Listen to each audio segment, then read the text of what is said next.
Hello sa inyo. Ako nga pala si Yani. Isang artist, part-time raketero, full-time anak ni nanay. Nahugasan na ba ang pinggan? Ginagawa ko na po. At tatay sa sandumukal kong mga alaga. Teka, wala na naman atang cat food.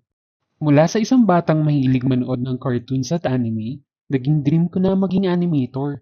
Estudyante pa lang ako nagbebenta na ako ng drawings. Gusto ko pa nga dati, maging isang animator sa Disney. Simpleng simula hanggang sa medyo magulong gitna.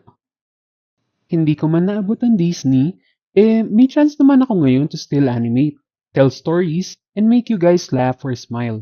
Marami mang bayarin o responsibilidad, ay importante huwag mong kakalimutan yung nagpapasaya sa'yo.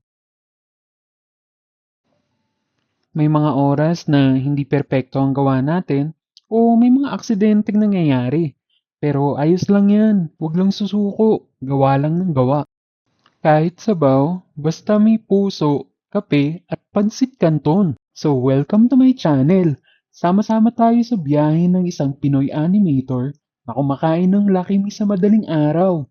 Let's draw our dreams, one frame at a time. Subscribe ka na para may pangkape ako.